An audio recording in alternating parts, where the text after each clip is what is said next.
Il a plus de piles. Hello, c'est Estelle. Les livres en anglais, c'est rigolo 30 secondes, mais il n'y a pas tout le monde qui les lit, il n'y a pas tout le monde qui a le niveau d'anglais pour les lire, et du coup, moi je suis toujours super contente quand je vois certains livres géniaux se faire traduire, parce que je me dis c'est cool, la France va pouvoir en profiter, c'est génial. Et en septembre, il y a beaucoup de livres hyper intéressants, hyper populaires, qui se sont fait traduire, et donc je me suis dit pourquoi pas vous faire une vidéo récapitulative des plus grosses traductions de septembre, et vous expliquer un petit peu à quoi vous attendre, etc. Puisque j'ai lu pas mal de ces livres, histoire que vous soyez un peu moins paumé dans les livres qui sortent et de pas comprendre pourquoi tout le monde est en mode waouh trop bien et tout, alors que vous connaissez absolument pas le livre. Tous les livres dont je vais parler, ils vont s'afficher là et il y aura un petit timer dans la description si vous voulez aller voir qu'un livre en particulier. On commence tout de suite avec Le Prince Cruel de Holly Black qui est sorti le 2 septembre, donc ça fait déjà une petite semaine, ouais voilà, qu'il est sorti.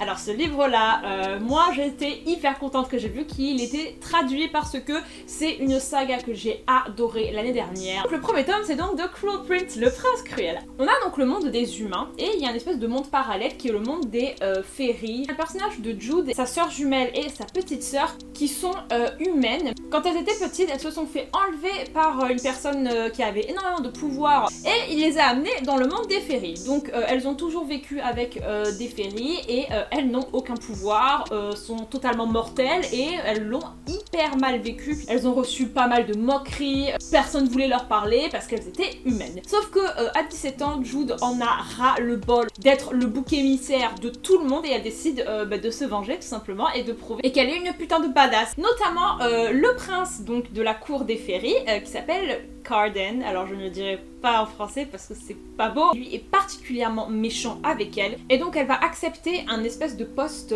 pas d'agent secret mais du moins être l'assassin d'une personne très haut placée dans la cour des féeries et donc elle doit faire des missions. Au fur et à mesure sa relation avec donc Cardan va énormément évoluer et donc on la suit dans toutes ses aventures de badasserie pendant 3 tomes. Alors c'est une saga qui se déguste, vous n'êtes pas satisfait à 100% à la fin du tome 1, vous êtes frustré, c'est vraiment un slow burn. On a donc vous vous en doutez, une petite romance hate to love entre Jude et Cardan. Les personnages sont vraiment incroyables. Moi, gros coup de cœur sur Jude. Enfin, franchement, c'est une fille que j'ai... au début, je l'appréciais pas forcément parce que je la trouvais assez froide, assez manipulatrice, etc. Mais au fur et à mesure, elle s'adoucit un petit peu et on apprend à plus la connaître. Ce qui a rendu toute cette saga pour moi très incroyable, c'est qu'il y a énormément de situations qui sont bien tombées. Les idées de Holly Black pour cette saga étaient géniales et il y a plusieurs fois où moi j'en pouvais plus de stress ou d'impatience tellement les personnages étaient dans des situations mais oh my god. Il y a beaucoup de world building dans cette saga là, de fantasy, donc ne vous arrêtez pas à la page 3 si vous comprenez pas le monde, les féeries, le tatati, le tatata, les royaumes. Moi aussi j'étais paumée. Vous n'avez pas forcément besoin de tout comprendre dès le premier tome. Concentrez-vous sur le personnage, concentrez-vous sur vraiment l'intrigue qui avance. Au fur et à mesure le monde, vous apprendrez à le connaître. Bon, en termes de romance, je considère qu'on est plutôt sur du young adult plus. Il faut que vous fassiez quelque chose immédiatement si jamais vous comptez lire cette saga. C'est de 1, regardez les fanarts.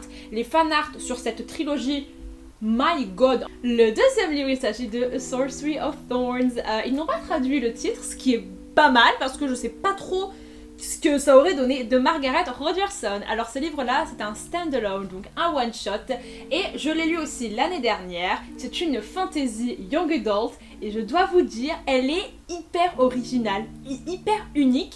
Il y a vraiment une vibe très puissante dans ce livre. On suit le personnage de Elizabeth qui travaille dans une espèce de bibliothèque magique. Alors c'est un petit peu confus dans ma tête ce qui s'est passé, je dois vous dire, parce que je l'ai lu en anglais et il était assez difficile. Donc un jour il y a un grimoire assez maléfique qui se retrouve être libéré alors qu'il était censé ne pas être libéré. Elle se retrouve à être accusée d'avoir libéré ce livre alors que ce n'est pas du tout elle. Il y a tout le monde qui est à ses trousses et elle a 16 ans je crois, ouais elle a 16 ans et elle se retrouve à s'allier avec un gars mais hyper original qui s'appelle Nathaniel, qui est un espèce de sorcier et qui possède un servant zombie qui s'appelle Sias. Et à eux trois, ils vont former une super équipe dont le but va être de défendre Elisabeth et de l'empêcher de finir en prison. Dit comme ça, On se dit pas ça va être trop cool, enfin vraiment bof, mais je vous jure, moi déjà le premier truc que j'ai adoré c'est que Elisabeth soit très grande et Nathaniel soit petit et qu'il y ait une différence de taille dès le départ, et ça je vous jure c'était extraordinaire parce que c'est très rare qu'on voit ce genre de truc, et là elle l'a fait Margaret. Nathaniel se présente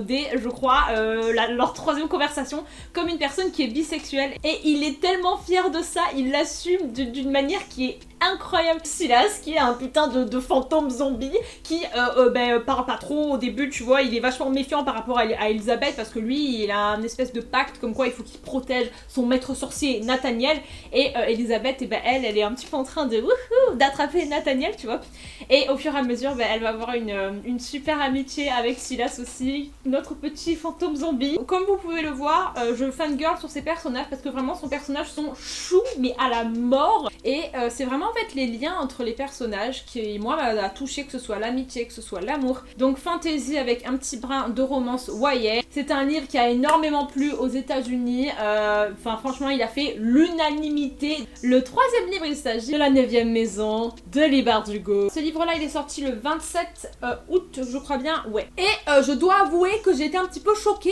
de le voir entre les mains de plein de gens parce que ce livre a quand même un public assez ciblé, et du coup je vais vous en parler. Alors Leigh Bardugo on la connaît pour ses sagas de fantasy young adult, que ce soit la saga Grisha, la saga Six of Crows, et là elle arrive avec un espèce de thriller psychologique adulte. Et ben faites attention parce que ce livre ne rentre pas du tout dans ce qu'elle a l'habitude de faire, donc ne vous faites pas coincer par ce livre parce que il traite de sujets qui sont assez choquants et il y a beaucoup de trigger warning. Alors donc le principe c'est qu'on suit le personnage de Alex qui a eu donc une adolescence assez difficile, se retrouve dans un espèce d'énorme carnage et elle est la seule survivante donc de ce gros accident. À la suite de ça on nous propose d'aller étudier dans cette université qui, elle a l'air un petit peu chelou. Elle finit donc par accepter et là-bas il se passe des choses hyper bizarres. Donc je crois qu'il y a des histoires de magie noire, de trucs qui font peur, etc.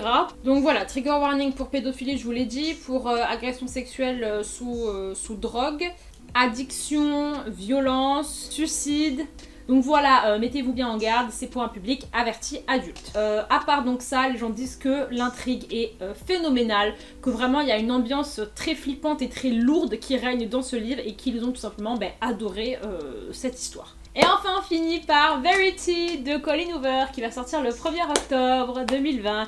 Alors ce livre là je l'ai lu et moi je l'ai adoré. Colleen Hoover c'est une autrice de romance contemporaine qui est assez connue et au début de sa carrière elle a écrit pas mal de livres qui étaient assez problématiques, où il y avait eu pas mal de critiques etc. Mais depuis ces dernières années moi je trouve que ce qu'elle écrit c'est de mieux en mieux, qu'elle progresse, et celui-là c'est peut-être un de mes préférés. Ce livre là c'est une romance un peu thriller psychologique et j'ai adoré le mélange des deux, c'est un livre qui m'a fait peur. On suit l'histoire de Lowen qui est donc écrivaine en devenir, qui essaye d'avoir un contrat etc. Mais elle galère un petit peu et un jour elle se retrouve en fait avoir une proposition. Elle y va et en fait on lui fait part qu'une autrice hyper connue qui avait écrit une saga géniale a été dans un accident très grave et est totalement paralysée, donc elle est dans un fauteuil roulant et elle est incapable d'écrire, et on lui propose de finir cette saga à la place de l'autrice. Donc le mari de cette grande écrivaine qui s'appelle Verity est dans la pièce et il la supplie d'accepter. Et donc son mari Jérémy lui propose d'emménager chez eux pour qu'elle puisse avoir accès à tous les petits calepins, les recherches, les notes, etc. de Verity sur donc cette saga, pour qu'elle puisse plus facilement pouvoir l'écrire. Donc déjà, ça sent le bail chelou. Elle arrive dans la maison de Verity et elle a très peur parce que donc Verity est dans son fauteuil roulant mais elle a un regard qui est hyper perçant. Lowen entre dans le bureau d'écriture de Verity et ce qu'elle y découvre est vraiment terrifiant. Elle y trouve des entrées de journal intime de Verity qui raconte sa vie, et en fait on a pendant ce livre un petit peu des flashbacks de l'histoire de Verity, toutes les choses affreuses qu'elle a faites, notamment avec ses enfants, puisque deux de leurs filles sont mortes, à Jérémy et Verity, et Lowen apprend que Verity a quelque chose à faire là-dedans, et c'est affreux puisque elle lit toutes les choses horribles que Verity a faites et en même temps elle ne sait pas si elle doit le dire à Jérémy ou pas, et en même temps elle voit Verity sur son fauteuil roulant qui est là et qui la regarde, terrifiant, et au fur et à mesure elle commence à douter de la véritable paralysie ou non de cette meuf. Et pour ajouter encore plus de suspense, on a Lowen qui commence à s'attacher au fur et à mesure à Jérémy, et Jérémy aussi. À la fin, ça nous laisse vraiment sur un énorme choc, et il y a encore des débats de nos jours sur l'explication de cette fin. Donc moi je vous recommande énormément ce livre. Et voilà les amis, c'est tout pour moi. J'espère que cette vidéo vous aura été utile, et si jamais il vous plaît, n'hésitez pas à aller relire en anglais, hein. Voilà, donc je fais des gros bisous et je vous dis à plus tard dans une prochaine vidéo. Bye bye.